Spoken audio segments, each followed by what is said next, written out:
शायद कोई ऐसी लड़की होगी जिसको ससुराल अच्छा मिलता है, ये भी हकीकत है ना। या शायद कोई ऐसी लड़की होगी जो कुछ दिनों के बाद अपने ससुराल की तारीफ करे और अपने ससुराल के साथ रहना पसंद करे। कमी कहां,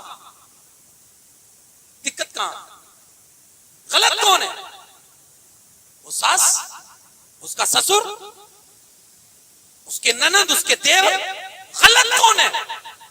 आखिर हर जाने वाली लड़की, हर जाने वाली ब्याह करके शादी करके जाने वाली लड़की को अपना ससुराल क्यों चुभता है?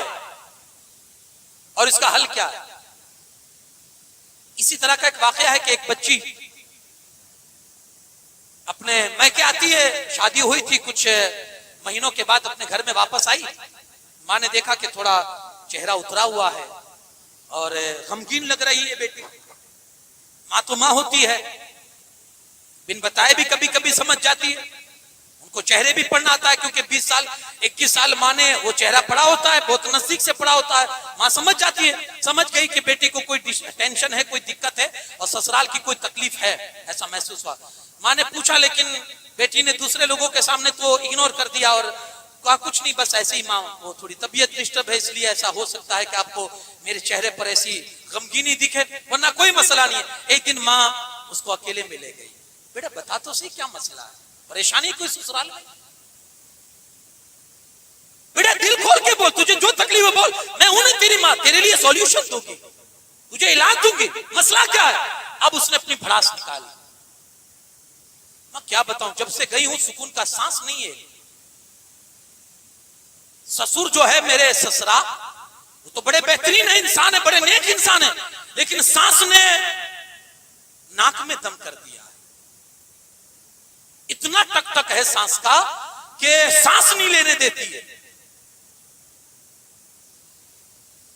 कभी कभी मुझे ये दिल में ऐसा एहसास होता है मां कि या तो इसका गला घूंट के इसको मार दूं या खुद मर जाऊं।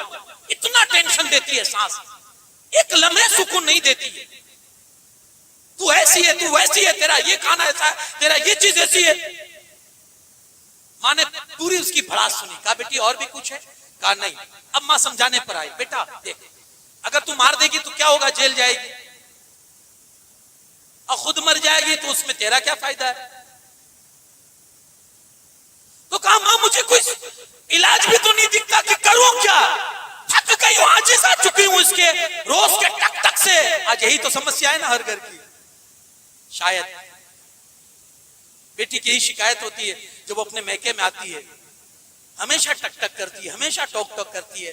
क्या है ये? मां ने कहा बेटी ये कोई सॉल्यूशन नहीं है तेरा कि तू उसको मार दे या खुद मर जा। तो कहा मां फिर मैं क्या करूं? कहा बेटी मैं तुझे एक दवा देती हूं, पॉइजन, जहर। तुझे क्या करना है, रोज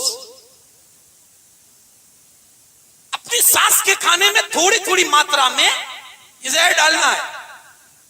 थोड़ा थोड़ा इसलिए कि एक साथ दे देगी तो लोग तुझ पर डाउट करेंगे कि इसी ने मारा होगा, और धीरे धीरे देगी तो तकरीबन 6 महीने के अंदर, ये 6 महीने का प्रोसेस है, 6 महीने के अंदर तेरी सास मर जाएगी और तुझे छुटकारा मिल जाएगा। हाँ तो वो खुश हो गई। मां जल्दी से बचा, बताओ वो दवाई कौन सी, वो जहर कौन सा, पॉइजन कौन सा है? मां ने कहा सुकून रख, बताती हूं, लेकिन एक शर्त है। कहा क्या? कहा बेटा इन 6 महीनों में तुझे तेरे अखलाक सुधारने होंगे और तुझे एक बेहतरीन बहू बन के घर में रहना पड़ेगा। जो सांस कहे हाँ में हाँ, उसके लिए तुझे बिल्कुल जमीन हो जाना पड़ेगा। जैसे तू उसकी बेटी है, वो तेरी सगी माँ है, वो गालियां दे तो भी तू हंसना, वो डांटे तो भी तू हंसना, वो तुझे चुड़ैल कहे तब भी तू मुस्कुराना। उसकी हर बात को अपने दिल पर लेके रखना और जरा भी ऊंची आवाज नहीं, इतनी मोहब्बत से पेश आना कि उसको शक ना हो सके कि तू जहर दे रही है उसको। क्योंकि तेरा रवैया अच्छा होगा तो घर वाले को भी शक नहीं होगा ना तुझ पर कि नहीं ये तो बहुत मोहब्बत से रहती थी, तो हर गम उठाती थी, ये तो सास की हर बुराई को बर्दाश्त करती थी। ये 6 महीने में तुझे अपने अखलाक सुधारने होंगे और एक बेहतरीन बहू बन के रहना होगा। तो बेटी कहती है माँ 6 महीने की बात है ना, चलो किसी तरह करके मैं एडजस्ट कर लूंगी, लेकिन वो दवाई दो माँ। माँ ने वो पुड़िया निकाल कर दवाई दी, गई अपने ससुराल में। अब उसने अपना रूटीन चालू किया, रोज थोड़ी थोड़ी मात्रा में जहर मिलाकर वो अपनी सास के अंदर दे रही थी और बड़ी खुश थी कि 6 महीने के बाद ये बला जाएगी। रोज थोड़ा पॉइजन, रोज थोड़ा पॉइजन, लेकिन साथ में उसने अपना नेचर भी बदल लिया।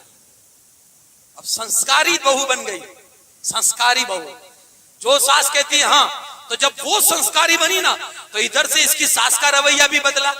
सास ने देखा यार इतनी चेंजेस इसके अंदर आ चुकी है, तो अब मुझे भी इसकी इज्जत करनी चाहिए। तो अब क्या होने लगा जानते हैं, कुछ महीनों में अब सास हर काम उससे पूछ के करी, बेटा ये करना है, बेटा ये खाना बनाना है, बेटा कौन सा खाना बनाई, बेटा कौन सा कपड़ा चाहिए, बेटा कहीं घूमने जाना है, बेटा ये, यानी हर काम उससे पूछ के। अब वो भी हैरत में कि यार इसका तो पूरा रवैया चेंज हो चुका है, इसका तो पूरा रवैया चेंज हो चुका है। ये तो अब दिन ब दिन जैसे पॉइजन दे रही हूं, ये सुधरती जा रही है, उधर मौत के करीब जा रही है, इधर सुधरती जा रही है। थोड़ा ये भी टेंशन हो रहा था कि मर भी जाएगी, और ये खुशी भी हो रही थी कि सुधर रही है। अब जब कुछ महीनों के बाद वापस मैके जाना हुआ उस बेटी का, माँ ने कहा बेटी क्या हाल है?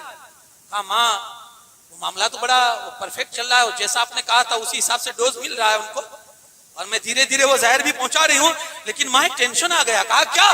कहा माँ उसका तेवर बिल्कुल बदल चुका है, वो बहुत अच्छी हो गई है, और जैसे तू रखती है उससे कहीं ज्यादा वो मुझे रखती है, बिल्कुल बेटी की तरह, और बहुत मोहब्बत से रह रही है मेरे साथ।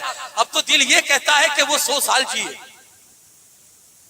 अब तो दिल ये कहता है कि वो 100 साल जिए, लेकिन माँ बार बार वही टेंशन मुझे सताए जा रहा है कि अभी 6 महीने में निपट जाएगी, अभी 6 महीने में चल बसेगी।